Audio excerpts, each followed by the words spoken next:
We all want to experience healthy love and be the best version of ourselves in relationships. And it's especially hard when you find yourself exiting something that has felt painful, not knowing where you went wrong, how you stayed for so long, and why you feel so unlike yourself anymore. Which is why I'm so passionate about my group coaching program, Becoming, designed to help you work through the mindfuck of confusing relationships alongside women who get it so that you can rewire to secure, mature, healthy relationships together. This is your time to step outside of the self-help books and be held as you actually become the woman who not only can attract the emotionally available man who's doing his own work, but actually hold that healthy love because you have the tools to navigate it healthfully. This work is for you to call in that mature partnership and family that is waiting on the other side. Enrollment is happening now in January, and there are 4 spaces available. So go to briewolta.com/becoming to submit your interest form today. Welcome to this episode of Lucid Living with Bree, Learn to Live and Love Awake. I am your host, Bree Wolta, and today I have Sydney Greene, Registered Dietitian and Nutritionist, here as my guest. Sydney, welcome. Hi, thank you so much for having me. Yes, I'm so excited. I nailed the title. We did I some was rehearsing. having some Dietitian, tongue-tied moments here in our moment before we started recording. yeah, dietitian is a mouthful. It really is. And no one seems to know, they know what a nutritionist is, but dietitian, they're like, are you a home ec teacher? No, You teach no. us diets? Is that what's happening? Yeah, you put me on a diet? No. Yeah. Well, for us, why don't you start there? Let's explain what a dietitian is. Sure. So a registered dietitian, now I can't say it, a registered I jinxed it. dietitian, registered dietitian differs from a nutritionist in that we are the same. However, when it comes to schooling and credentials, they're vastly different. Mm, So legally, I can say I'm a nutritionist. okay. Legally, a nutritionist who did not go to school and get certain training can't say they're a dietitian. So a registered dietitian, there's like a core set classes you have to do, almost like pre-med classes, but they're for dietetics. And then now in 2024, actually, they mandated you have to complete a master's in clinical nutrition. And then there's also a set amount of hours that you have to complete in a hospital setting under the supervision of established dietitians. And I Okay. had like I'm held to a certain code of ethics. I have to uphold my licensure, do Yeah. continuing ed, whereas um, just a straight up like dietitian or health coach, maybe you went to school for it, or maybe you just did something online. Right. So they're just different.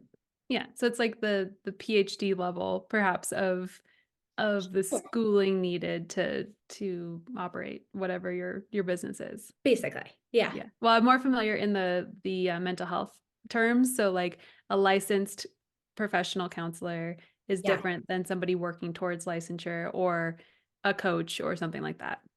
that's exactly right. Yeah. Yep, Yeah. exactly. And I could see, I mean, I don't work with like hardcore medical issues, but I have that training. Yeah. I could do like a tube feed for somebody.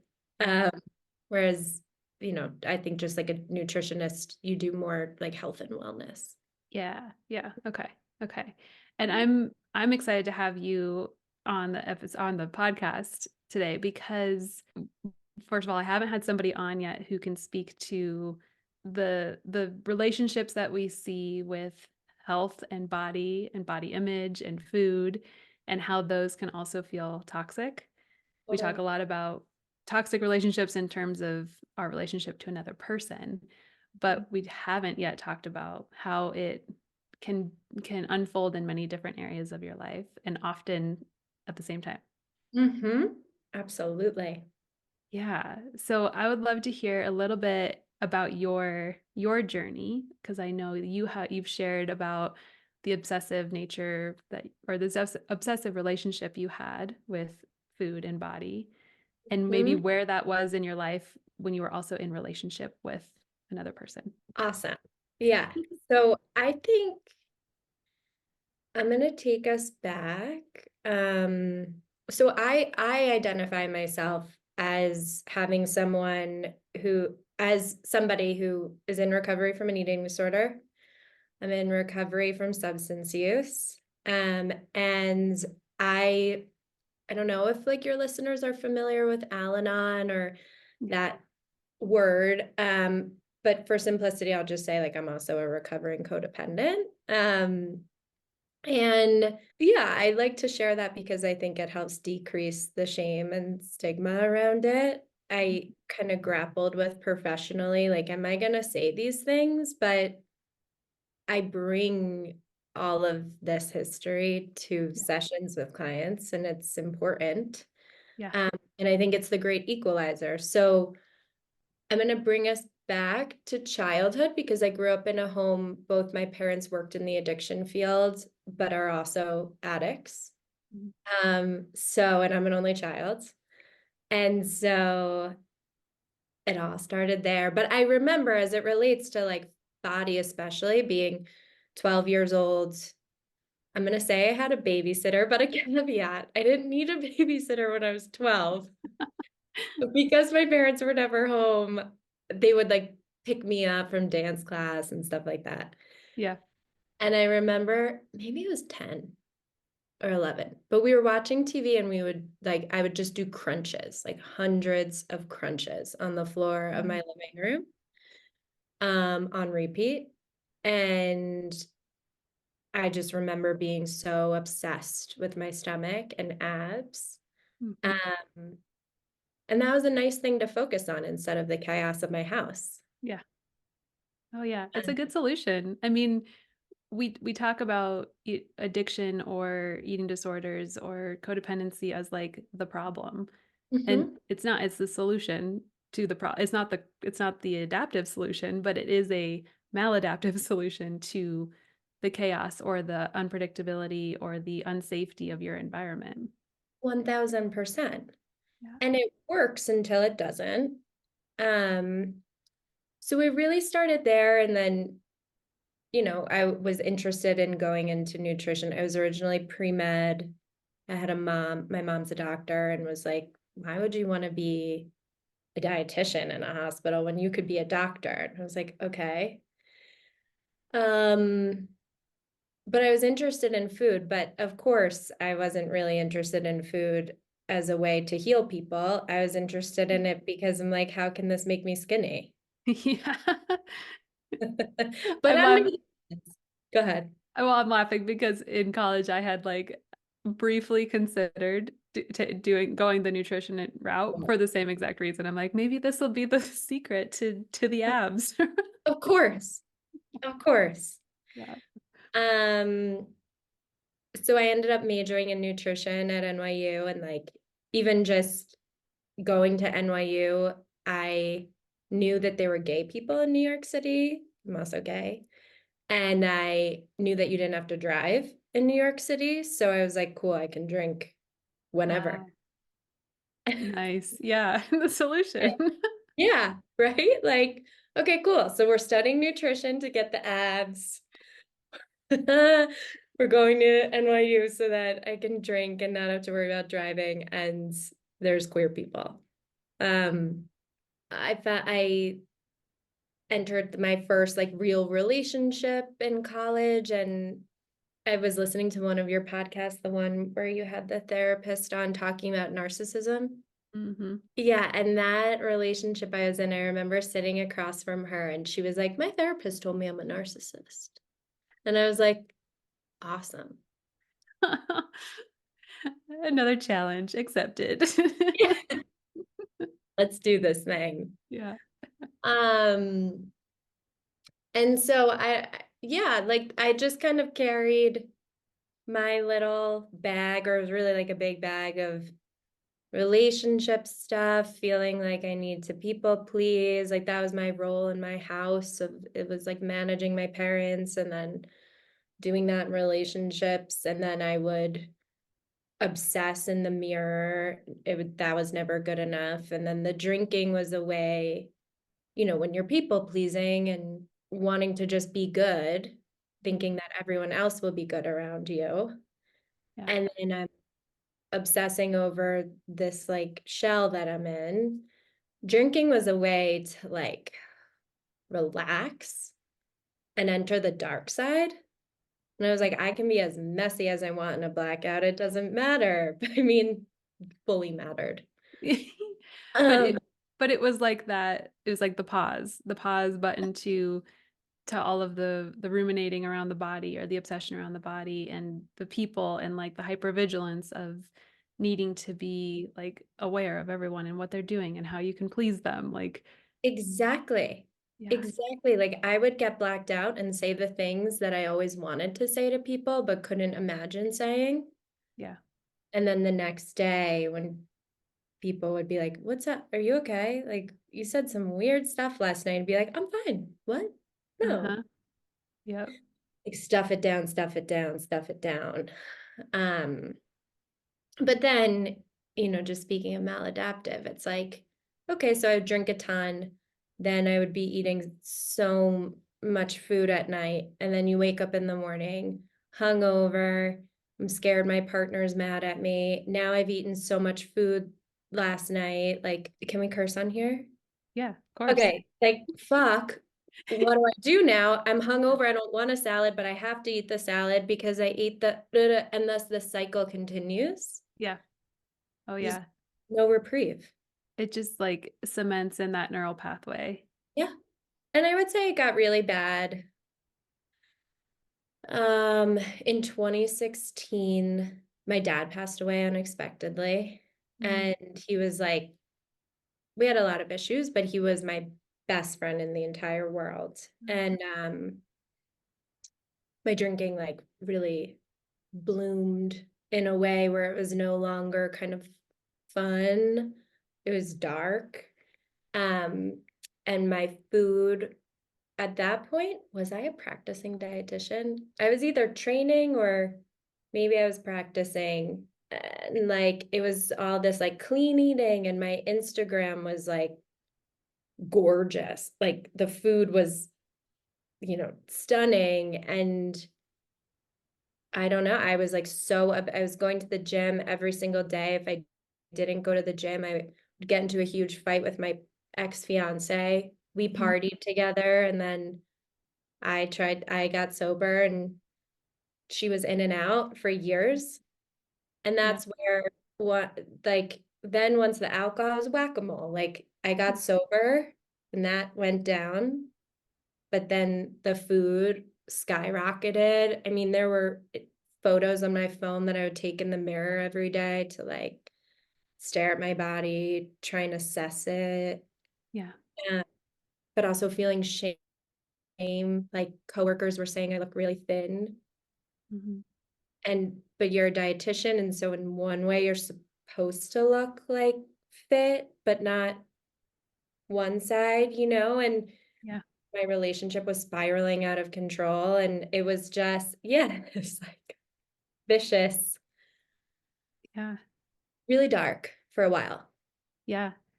I can imagine the yo-yoing almost between like the alcohol being the solution, the food, the control around the food being the solution in both regards to those specific things, but also with the relationship kind of like turning into the tornado behind you. And when you said like or you would get in a fight with your partner if you didn't go to the gym, is that because of the pressure she put on you or because of how you would be if you didn't go to the gym? Because how I would be. Like Mm, she could care less, but because I would frame it under the guise of this is for my mental health and this is yeah. helping me grieve. But it was like, Which isn't a total lie. Like it was right, helping you not again, not in the adaptive way, but it was yes, helping you quiet the panic.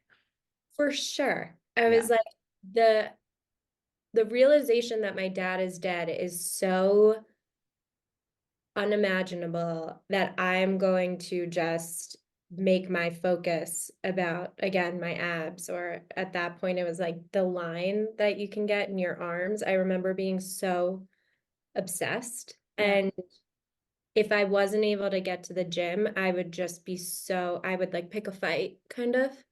Yeah. Um, and then it became, once I started getting help for that, then it became, oh, my partner's gonna get sober no matter what, and I'm gonna like fucking make it happen. She's going to Sydney's rehab. Yeah. Yeah. It's your responsibility. Yeah.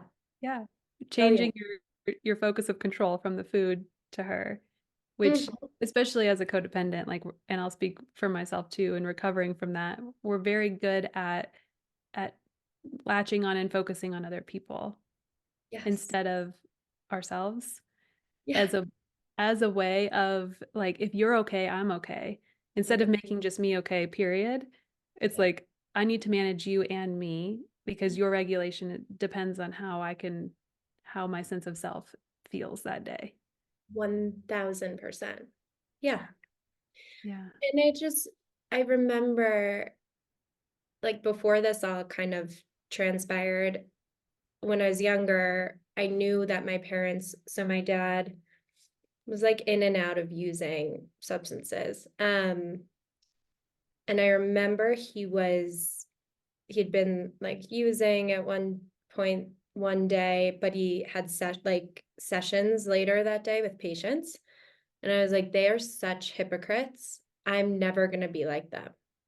Mm, And cut to like I'm working in the hospital, helping someone with liver health, and I'm like downing 2 bottles of wine at night.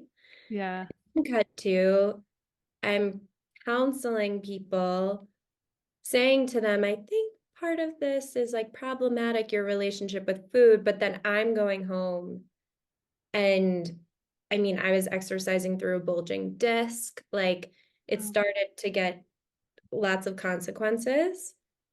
And I remember this moment where I was like, oh my God, I said I was never going to be like my parents. And now I'm fully like my parents. And I carried that shame professionally for a while. yeah. I was like, ugh. The mask, like just having to Mhm. pretend to put on this face of the the professional who, has worked through the issues or whatever you're helping the person with, and it's like behind closed doors you're not okay. Yeah, That had to have been so exhausting and so stressful. so exhausting. Yeah. I mean, it's comforting to know that, like, in the field of dietetics, there are a lot of people that have suffered with disordered eating or eating disorders. And I think it just Yeah. speaks to what we're attracted to, what we know. Yeah. At least that's my experience. And Mhm. I love working with eating disorders now because, oh my God, I get it. Like, I just so understand. Yeah, but it took a while to have that shame kind of melt. And even just, oof, my relationship, that was like wild one too. Yeah. Yeah. I want to touch on, before we move into the relationship, just this like knowing that the thing that used to be like the coping mechanism that was sort of manageable, the moment that it becomes unmanageable, and what that looks like in your life, like whether it's the food or the exercise or the alcohol. It's like when your life revolves around needing that thing in Mhm. order to be okay, or in Mhm. order to feel some sort of regulation, that is the cue that Yeah. that's an unhealthy relationship. Similar to when we need the guy or the girl to Mhm. be that person for us in order for us to be validated that we're lovable Mhm. or worthy or deserving of love. It's like any external thing that we need in order to be okay is inherently taking us away from being able to find that within ourselves. Absolutely. And I think even just to what I was sharing about not being able to exercise, like it is not normal that if you cannot fill in the blank, Hmm. your day-to-day life is going to be negatively affected and impacted. Yeah. I had a couple moments. One, I remember sitting at my first job. I was in grad school, so I had class at night and I would work during the day. And I remember sitting at the desk and thinking, kind of just want to go home and have wine and not go to class. And I'm like a very perfectionistic, good student. And in that moment, I was like, ooh, that's not a thought that we have. Mhm. I didn't do anything about that. Like I didn't seek help for a while. With food, I think I knew that something was wrong when I would like 2 days ahead, I would like write all of my exercises in my phone that I was gonna do. And then my whole world really became like puzzle piecing when I was gonna eat and when I was gonna exercise. And and when I had this bulging disc and I went to see an acupuncturist and she was like, you need to rest. And I looked at her and I was like, you mean like lay on the couch? She was like, yeah. And I was just like, No, absolutely not." And I knew that wasn't, I was like, this is not normal. But again, I think left to our own devices, to your point, these things like help us and then they start hurting us, but we don't know any better. No. And that has become your coping mechanism. So Exactly. for like if you think about a child who has their like safety blanket and you try Mhm. to rip that safety blanket away, they're gonna be like, fuck no. Like they're gonna throw a shit fit, you know? And our safety blankets look different in whatever ways we've learned to find that safety because of, again, our external environment. The Mhm. control for you, it sounds like, became that safety blanket. So Totally. when the acupuncturist was like, hey, I'm going to take away this one thing that makes you feel safe, of Like, course you're like, no. totally. Yeah. And like, what, I'm gonna sit on the couch and have to sit with my Yes. feelings and pain. Yeah.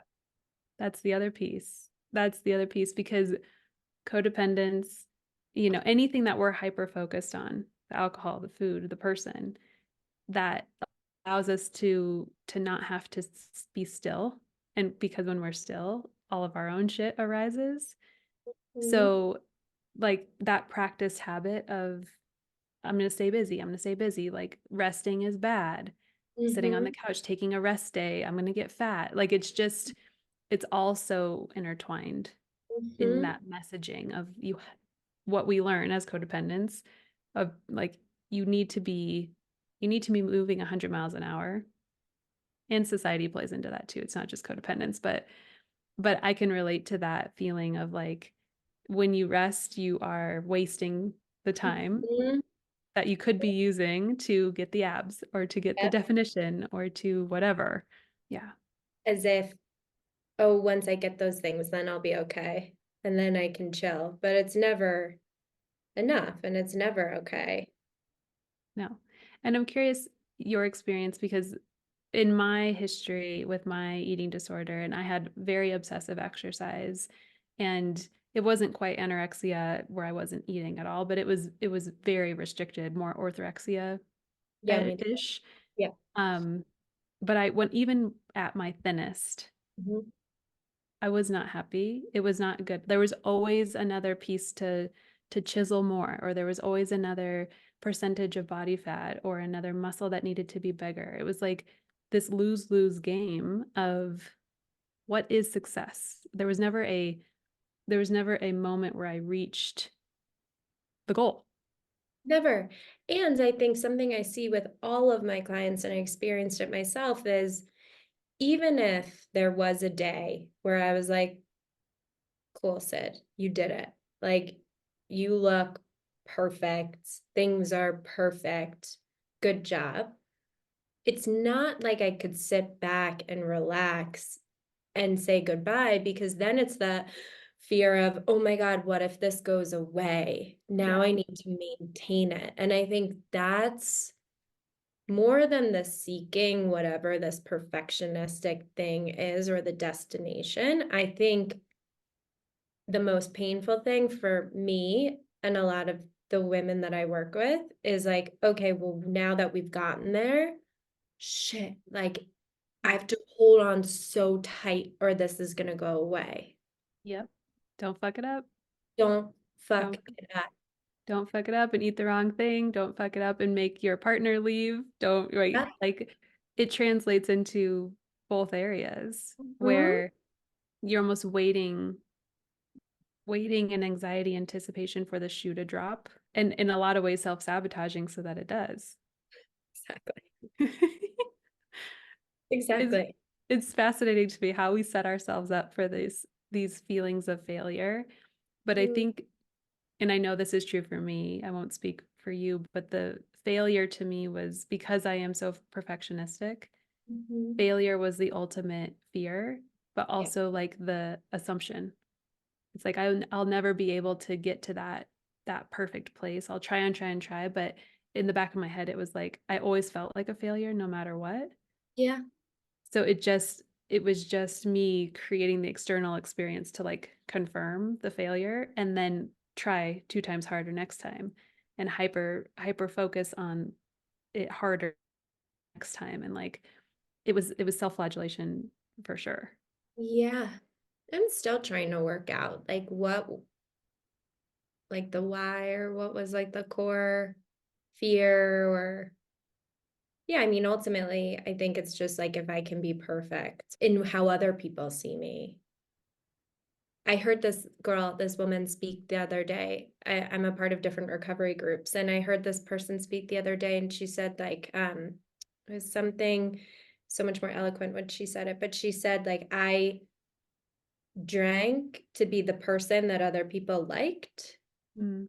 And I identify with that so much in all areas. Like it wasn't about me liking me or my idea of perfection. It was everyone else's and just needing to get there so that I can ultimately be okay and safe and I won't be alone. And yeah, no one like, well, I think too with the body piece, the interesting piece with that is like then you're getting this positive feedback and Mhm. positive feedback and positive feedback and positive feedback. Then it becomes like, you don't look so good, or like you look a little sick.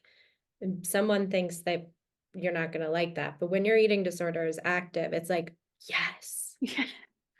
The awesome. ultimate compliment. Yeah. But then you start to heal and you're looking so healthy.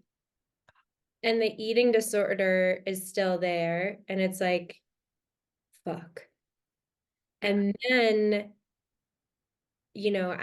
there was like a year where there were no comments made on my body in any form. And I talk about this with clients a lot. And there's a grief in that of like, now we're not getting attention. And what does that mean? And how do people see me now? And are they just not saying something because they don't want to be mean? Like our mind creates wild stories. Oh yeah. Oh yeah. Hmm. I mean, we make meaning out of experiences in order to understand them, right? Yeah, So I am I am so mindful and I don't do it perfectly in any way, but like I don't comment on bodies. When I yeah, see someone I haven't seen in a while, if they've gained weight or lost weight, I'm like, hey, it's so great to see you. I don't yeah, give a fuck if you look better, quote unquote, or worse, quote unquote, because that's all subjective anyway. totally. But I know that mental game of like getting the comments of you're looking really thin, or if you turn sideways, I might lose you, like Mhm. these specific where you're kind of like, that was fucked up, but thanks. And then to no longer receive that. And you're like, well, this confirms my worst fear, right? Of being bigger, being not the like person of stature or of like what is the word for like on the pedestal in some ways of like, wow, she achieved that body. Right. The thin ideal, the idealized. Yeah, that's the ultimate end all be all goal. Yeah, and I always found it like there was a part of me when I would get those compliments when people would say you look so good. especially before I got sober, I was just like, if only you knew that I'm like towards the very end, like other substances came into play, and I was just like, only you knew, like I'm drinking myself to sleep every night. I'm pushing myself in the gym to a point where I'm like exhausted.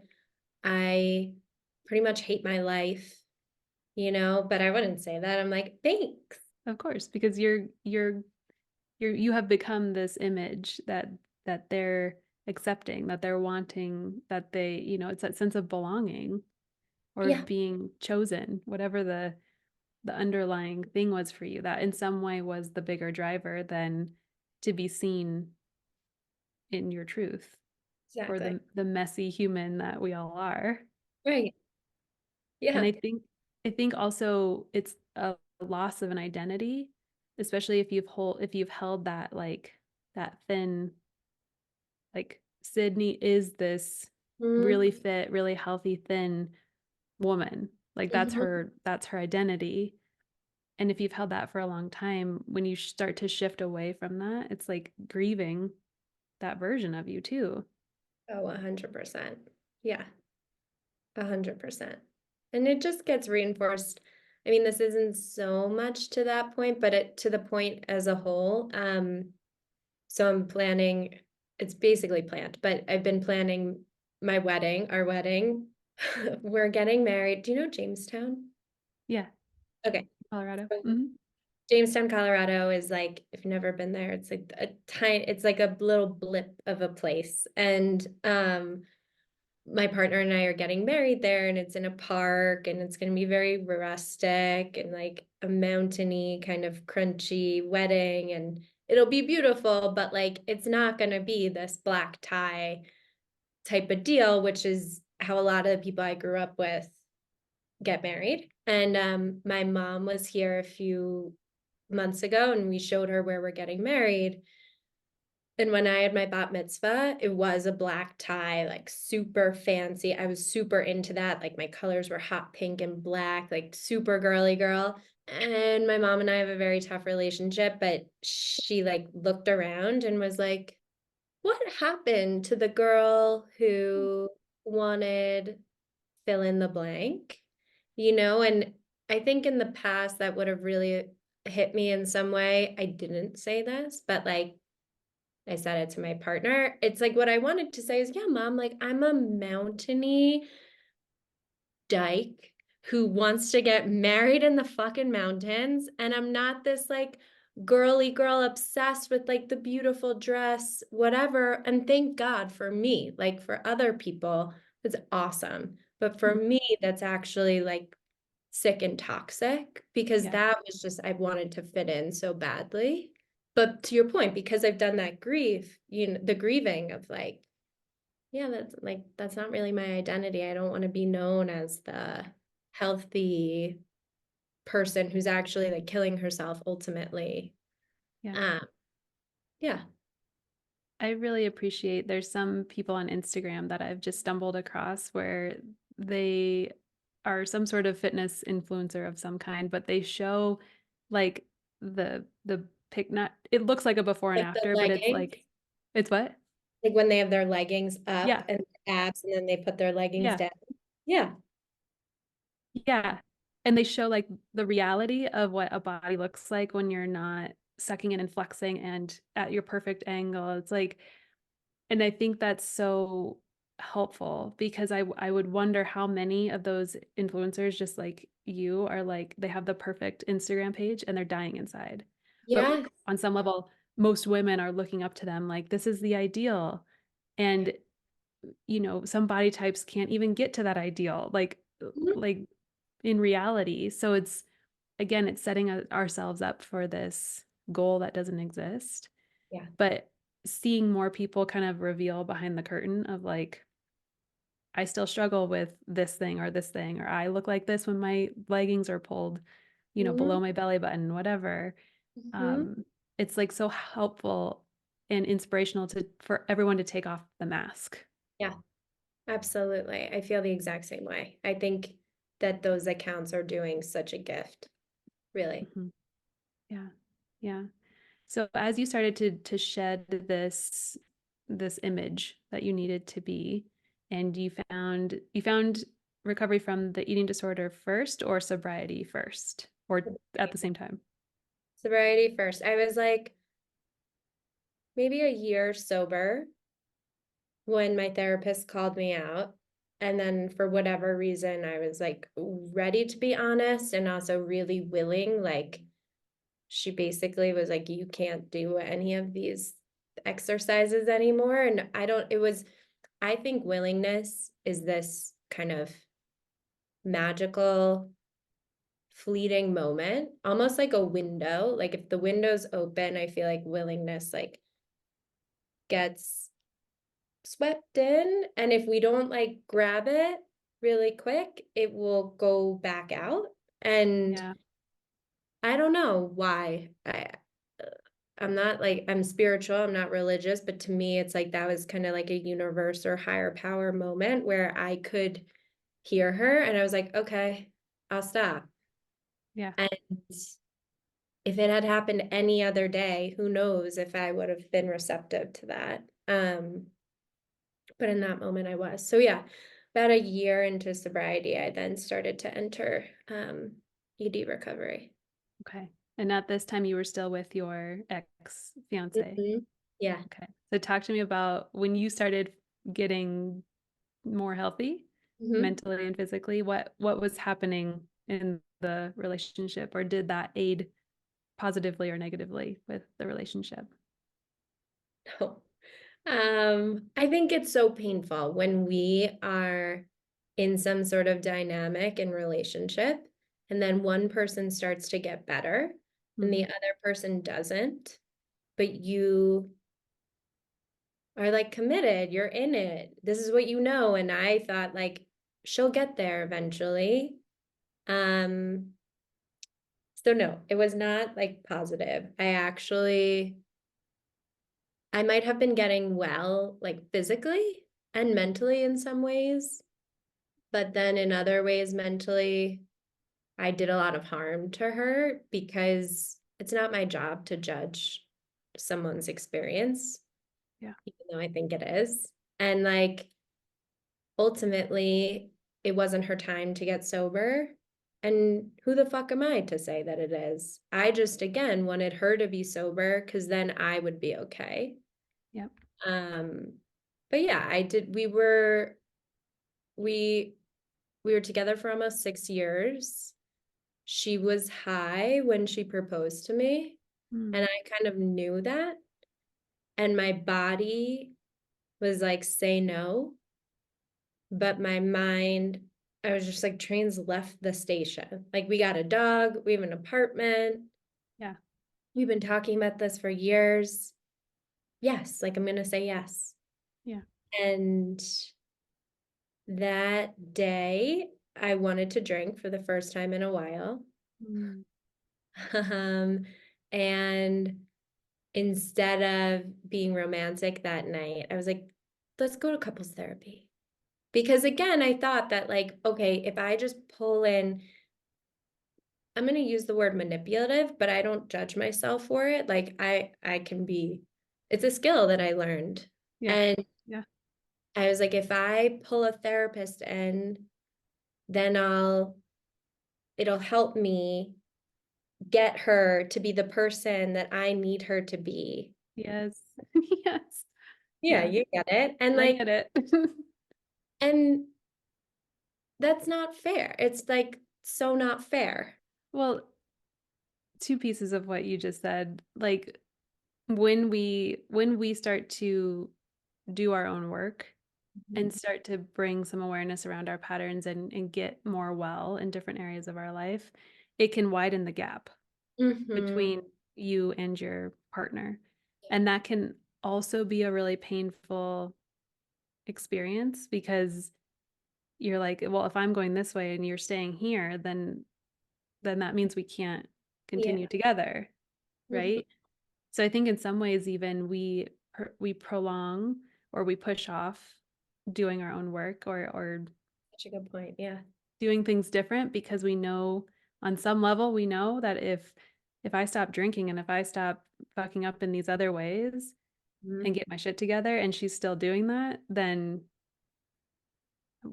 that's going to be the end. Yeah, totally. You're so right. Yeah. Most of the time on an unconscious level, right? We don't necessarily have that front of mind to admit to ourselves. But I think that's why sometimes we stay in this potential place. I call it potential land with clients because if I'm at that in that place where my partner is better and we have better communication and we're not fighting anymore, like the dream, then I Mhm. don't have to be in my reality. Because if I'm in my reality, then I have to actually look at my reality. And if Mhm. I'm looking at it, then I have to acknowledge that it's not great. Yeah. And then I have to take accountability for what I'm going to do. Yeah. But And if I'm that's in potential land, we're great because yeah, eventually she's going to get there. So, totally. Totally. Yeah, 100%. Yeah, we were in couples therapy for definitely a year, I think. And there were moments where the therapist would be like, Sid, it seems like you want out. mm, And for a moment, I'd be like, like, say yes. And then would be like, no, I'm okay. mhm, And I had all these knowings, like in was it 2020? Yeah, we leased a car, or we were gonna get a car together. Previously, we had a car that was like from when we were growing up, whatever. But this was like, okay, we're gonna sign a contract and lease a car for 3 years. Mind you, we're engaged. So it's like, of course you're gonna do this. yeah. But in my head, I was so stressed out and so nervous because I was like, I don't think I'm going to be in this for the next 3 years. Like a part of me knew, Yeah. but to potential land, yeah, I love that. It's like, oh, okay, but no, maybe this will get better if we just both do X, Y, and Z, Mhm, then it's fine. So, okay, let's lease the car. yeah. Like so many, Yeah. Your intuition was under there like, "Hey, hey, listen. Hey, listen to me." And we don't hear it until we're ready to hear it. no, Just we, like your moment of willingness, that yeah, came in the window. It was like that was the moment when you were like, "I'm gonna catch this butterfly and not let it fly back out the window." yes, exactly. I would pray like then we rented another contract, like rented a house together in the suburbs of New York, and we rented that in August, and then I asked her to move out in October, but we were still like together kind of. And I prayed every day to like give me the willingness to Mhm. end this. Yeah. But I just couldn't until again, like I could at one point. Yeah. Yeah, what was that shift for you? Do you remember that, like, Hmm. change moment? Yeah. I feel like this will be helpful to your listeners, even though it's painful. So, because I'm a child of addicts and alcoholics, like one, I'm so attracted to addicts and alcoholics, and I'm also one of them. And like, I picked up great sonar for people's bullshit, and especially when it comes to using and substances. Like when someone's lying or off, Yeah. I like know it instantly. Yeah. Um, and that was like a huge theme in our relationship was like a lot of lying. It was like the disease of addiction. And in couples therapy one time, our couples therapist was like, said, you can always trust your intuition. Like trust, like you have really great intuition. Trust it.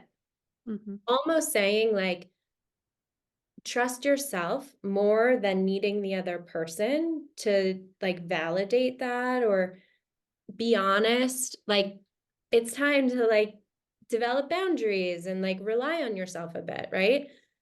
But again, that's terrifying. Yeah. So the last night that I ever saw my ex, she came over to our house and she just seemed off. and I knew that something was off. And people, I have so many like supportive people in my life. I have a therapist, I have sponsors, I have a lot of fellows that are in different recovery programs. And I would talk about this with them. And they would say, like, this relationship is so familiar. Like, this is your childhood. Like, and I Yeah. knew that. I'm also, I like work in the mental health field. I was fully aware. Yeah. But again, like I couldn't do anything. And this night I knew something was off. We were sitting at the dinner table. She was eating in such a way that like I saw my mom, how she would eat when she was under the influence. And I was like, oh God, like this really is familiar. This really is like, this is it. Like all the therapy, I'm like, this is it. And then we sat on the couch and I was hysterical and like, again, not kind. Like, I do really want to say that for people that struggle with addiction, like, this was not, yes, there were parts of her that were not kind and not kind and like she was struggling with a horrible disease. Um, but I was like, I know you're high. Like I know something's off. And she was like, no, I'm not. And then she said, you know what? Like I know our therapist says you can trust your intuition, but you can't trust it right now. Oof. And Yeah. you were like, I know. Yeah. Mm. And I was like, oh, like this is bad. Listen, now we've crossed Yeah. into like really bad territory where there's gaslit. And I was like, now I'm being gaslit. Mm-hmm. And I think it's so hard when you're in a dynamic like that too, because I did a lot of image management of her. Like I would tell people half truths of what was going on because I was so afraid that if I told them the real thing, then they wouldn't think well of her. And then ultimately, what would that make of me? Yeah. Right. I remember I called someone and I was honest and I said that she said that and she wouldn't leave. Like I asked her to leave and she wouldn't leave. And just like by the grace of whatever's out there, we had couples therapy the next day. I remember going for a walk in the morning, calling a friend of mine and being like, I'm doing it. Like, this is it. And then we got on couples therapy and it was not like, I'm saying this in a very calm way. It was not calm. No. And like, it was really dark. And I was just like, I'm done. Like, this is it. And then a myriad of other things transpired, but I dropped her off with her family that day and I never saw her in person again. Wow. Um, yeah. So that was when I knew like it had to get there. I wished that it had happened sooner, but it Mm-hmm. just, you can't know until you know. Right. And thank you for sharing that story because one of the things I hear so often from women who reach out to me on Instagram or in other ways, they're like, I'm in this thing and I just don't know if I should leave. I don't know if that's the right decision. I know like part of me wants to, part of me doesn't, and they're just like, I just don't know.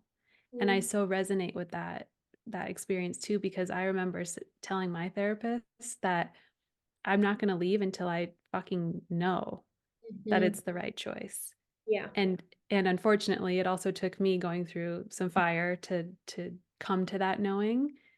So I guess I want to normalize for people that if you are in this like I don't know. I recognize there are some bad parts. I recognize that this isn't healthy in some ways, but I love this person. I see their potential, but I just don't know. Like if you're in that place of bargaining almost with yourself, it's like just stay open to the knowing coming.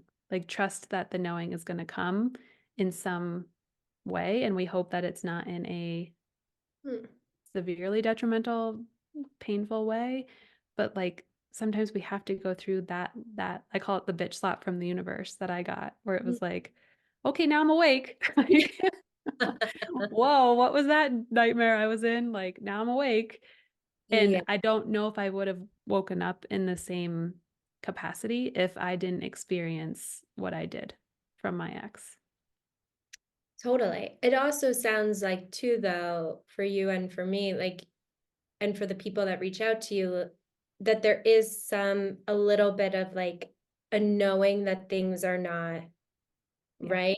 And I think that it's like a continuum, right? Like you go from like total denial, then there's like, I Hmm. hated that intuition. I would, Yeah.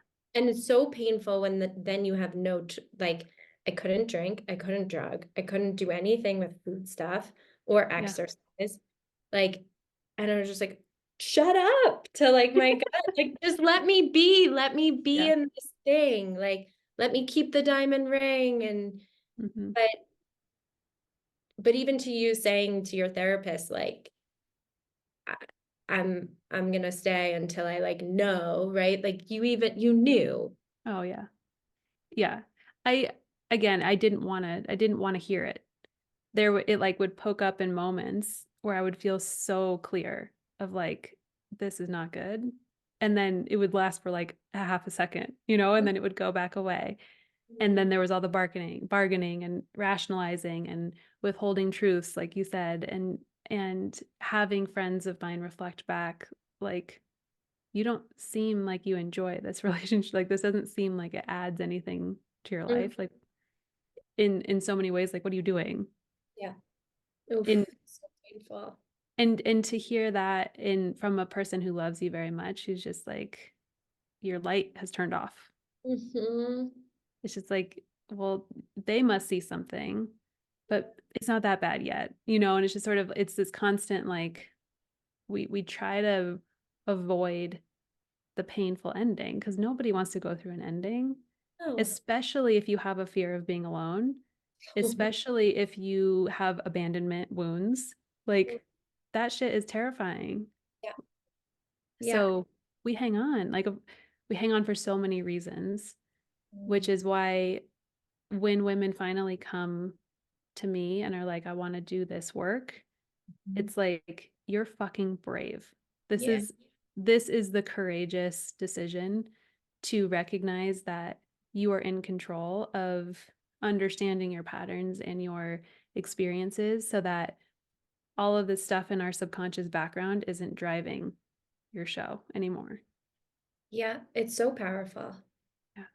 It's like Yeah. making that phone call. I say that to people when they reach out to me, like, oh my, this is huge that you picked up the phone or wrote the email. Yeah. It's the biggest thing. Yeah. Yeah. So let's talk a little bit about what came in to your life once you made that courageous act, once you were like, no more. The Hmm. last dysfunctional thing Yeah. is you're now in in recovery from, right? Uh-huh. So talk to us about like what has opened for you personally, professionally, and all the ways. Well, professionally, I feel I've never felt more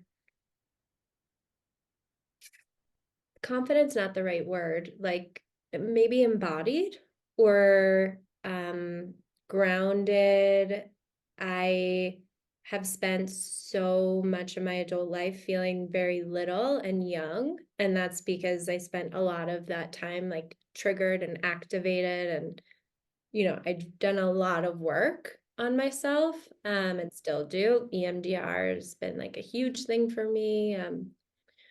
But professionally, like I finally feel like, yes, I have a lot of skills, of course, in education and like, yes, I know a lot of things from a clinical standpoint, but instead of feeling the shame of what I've gone through, Yeah. I'm more kind of grounded into the fact that like what I bring to the table with clients is my history and experience. Hmm. And is that like I know so much pain and darkness and have been able to come out the other side. And I know what that feeling is, right? And like you can't learn that in a textbook. And so in many ways, I'm grateful for the shit that I've gone through. Um, so yeah, professionally, it's just opened up like a feeling that when I sit in this chair and I see clients virtually, I'm like here in my body. I'm not Yeah. like, what do they think of me? And do they like me? Like I like me. Yeah. And then personally, I moved to Colorado in 2021, and that's been great. And again, just like rooting more, getting to know myself more and like what I like to do. I moved to New York City again because there are gay people and you could drink, right? Yeah. Like New York City was no longer it for me. I like to hike and be weird outside and talk to trees, and I get to do that. Yeah. And then, of course, I met my current fiance, which has been in many ways, oof, I like might choke up, like just the greatest gift and also so scary and uncomfortable because this is not familiar. Yeah. Like having a safe, supported Yeah. place, like being in like things being boring sometimes, Hmm. that is not familiar to me. The lack of chaos is a Yeah. thing. Yeah. Yeah, it's a Yeah. thing, and you think that it's gonna feel so nice, and Yeah. then you're in it. And of course, now I'm like, it's so nice. But the first year we were together with my therapist, I'm like, I don't know if this is gonna work out. She's like, why? I'm just like, we like watch TV at night and like talk about our day. And Yeah. she follows through on the things she says she's gonna do, and I feel safe when I'm with her. And she's like, okay, and that's not gonna work. I'm like, well, was she gonna like me? Like, I thought that my purpose was to take care of people. Hmm. Yeah. Another identity like shift. Yes, Who am I if I don't have to take care of and rescue and micromanage and fix and convince and protect? It's like all that's of a it. that's a full-time job. So now you have a lot of time to like figure out who you are just Yes. for yourself. Yeah. Yeah, and it's really weird when you've never experienced that before. Yeah. Uh, yeah, but I think in one of our, maybe it was the bullet points you asked, like, what is it like? You said something like, what's it like to be in the relationship or something like that. And I described meeting Liz as like putting on like that, your, my favorite like cashmere sweater that I've had for Mhm. years. And it's like cozy. And it also kind of looks good no matter what and feels good. Like it's just, I don't know, like a safe, warm space. Yeah. Yeah. That feeling of home. Hmm. Like our relationships are supposed to feel safe. They're supposed to feel You. connected and, you know, trustworthy and loving and all of these things that are like baseline. But Hmm. if you grew up similar to how I grew up, it's like no, chaos is more familiar. So Yeah. we get more familiar with that like really tight leather jacket that's like I hate this Fully. fucking thing, but it looks good from the outside. Like, whatever. Yes. Yeah. Yes. Yeah. Yeah. It's been such a beautiful experience, uncomfortable, but also the best. Yeah. Yeah. If, if you could go back to your younger self Mhm. that was so scared of stepping into who she was and letting go of the alcohol, the drugs, the food, the relationship, like what would you say to her now? I love that question. I think I would just say it's going to be okay. Like all I've wanted my whole life is just someone to tell me that things are going to be okay. Like not even that things are going to be great, just that Yeah. they're going to be okay. Yeah. I never got that from anyone, and I didn't even know to ask for it. Right. Uh, and then I, you know, would start to ask therapists that, and they were like, yeah, things are gonna be okay, you know? And so if I would go back and love to tell her, like, your things are gonna be okay, you're gonna be okay. Yeah. And so much compassion for little Sid, who is like, why isn't an adult, making sure I'm okay? I shouldn't have to know to ask that question. Mm-hmm. I should have an adult that can intuit and can co-regulate and soothe and like and Exactly. and seeing some compassion for that part of you, that piece of you who like went through a lot of shit and Mm-hmm. a lot of scary moments where she didn't think things were going to be okay. So of course she believes things aren't going to be okay. Like this Yeah. makes total sense. Yes. Yeah. Yeah.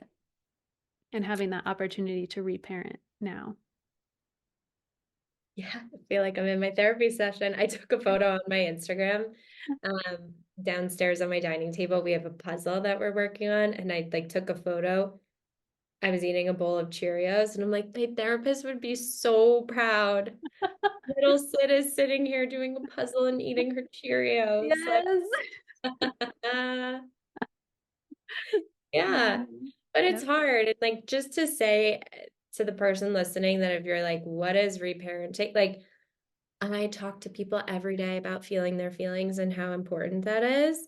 Mm-hmm. I've heard that ad nauseum from different mental health providers myself. And if I'm being rigorously honest, like it's been 7.5 years since my dad died. I'm finally only now like confronting and doing the work on that group. And I will say maybe once a month, like, what does it even mean to feel your feelings? Like, what Mm-hmm. does reparenting, like, what? I know this intellectually. I can Yeah. tell you how to do it and what that means and spew different theories, but like, just if someone's listening and is like, well, how do I because that was me too. Let me just reparent myself today and then I'll be better. Check. Yeah, check. Like, let Yeah. me just grieve my dad and then it'll be okay. And it's like, Yeah. no, this is a long, slow process. Yeah. And it's a repetitive Mm. process. How we start to build trust with ourselves is we repeatedly again and again show up for ourselves when we have the feeling that comes in. Mm. Like when I feel sadness, I don't try to talk myself out of the sadness. I don't try to convince myself that it's been too long. I shouldn't be feeling sad. It's like, oh fuck, here comes a wave. I'm gonna Yeah. dive into the wave. I'm gonna Mm. feel this, and then get back to what I was doing. Or, like take the time and the space. But we have to do that each time it happens to build the trust with ourselves that we're okay even if we allow the feeling to move through. I love that. I'm gonna steal that from you. Yeah. Yeah. Yeah. And just like a child, right? Like I very much have visualized my inner child as a child that I take care of. And when she's crying and needs me, I have to pause my day and attend to her because if I don't, she's just going to be screaming in the background while I'm on the Zoom call anyway. So it's like it doesn't go away no matter how much we push it down and prolong her screaming. Yeah. So if I can just stop and say, "Oh fuck, I just received that email. I'm so triggered right now. I feel like I failed at everything." Whew, honey, come here. Like Yeah. let's just sit and feel this for a second. Like this is really scary to feel like you're failing again. And then I Mhm. cry for 5 minutes. And then I go for a walk and then I come back and resume the email. And it's just like it's these moments of allowing Mm. instead of overthinking ourselves out of it or judging Any or of that. scolding the child. It's like, can we just appreciate and honor that she's been through some shit and is really afraid of failing and Mhm. like is just feeling that fear right now? Yeah. And that's helped me like I want to say tangibilize, but that's not a word, but like like bring it into Reality, like yeah, tangibly take the idea of inner child work and bring it into practice. yeah, yeah, yes, yes. Tangibilize. We're just Tangible rolling with it. 2024 new word. I love Yeah. it. Yeah. But that's also a skill, right? We often have to learn how to care for Mm, ourselves, yeah. especially if we weren't modeled that, especially if we took care of everyone else. Like, Oof. Yeah. yeah. Yeah. A client of mine, she said that exact thing yesterday. I was like, "What do you do to self-soothe?" And she's like, "Honestly, I don't know." And this is like a 28-year-old. And that's okay. Yeah. Get to figure it out. I love when women in their 40s, 50s, 60s reach out to me and are Mhm. like, I don't know what I'm doing in my life and I want to figure out my relationship stuff because I can't anymore. I can't do this anymore. And we get to work through all of the shame that comes up around how they're X number of years old and never learned this stuff. And it's Yeah. like if I flew to Mexico and was never taught Spanish, would I just assume that I should be able to learn or I should just be able to know Spanish? Like, Really, it's such a good point. yeah, it's like we can learn these things and we have to if we weren't taught them. Yeah. There's So like compassion, so much compassion. so much. Yeah. Uh, Okay. I like to end these by pulling a oracle card. Ooh, okay. So I'd like your help if you're open to it. Yeah. Go ahead and close your eyes for me and just tune into the energy of the deck. If there's any specific message or intention for yourself and the listeners, just place that in your mind's eye. And then whenever you feel like the shuffle is complete, just tell me when to stop. Yeah. The Destroyer. Ooh. Whoa.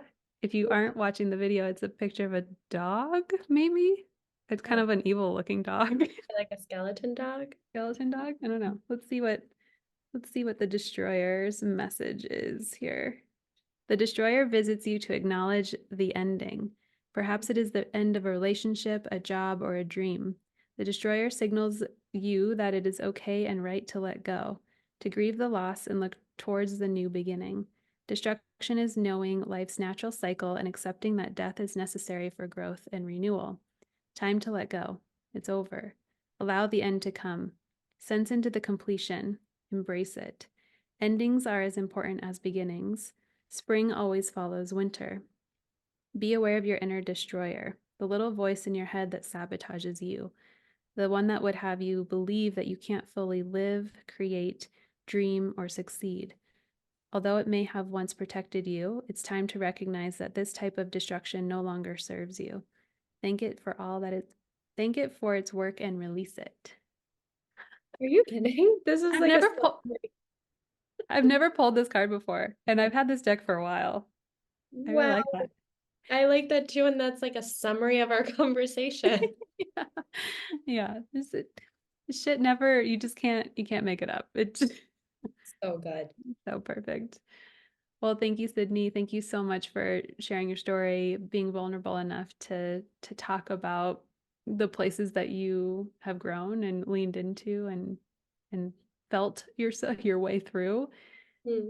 Where would you like to leave people in terms of finding you or connecting with you? Sure. You can find me on Instagram. My name is Greene Health with an E at the end of Green. Or you can head to my website, which is sydneygreenhealth.com. Beautiful. And for Thank all you. of those of you who are listening, if this resonated for you, please share this with another woman that you think could benefit from this information. And if you leave a review, it helps other women organically find this information as well. So until next time, thank you, Sydney. Thank you. A reminder that enrollment is happening now through January for my group coaching container, Becoming, and there's only 4 spaces available. If you want to submit your interest form, please go to briewalta.com/becoming. You can also click through the link in the show notes.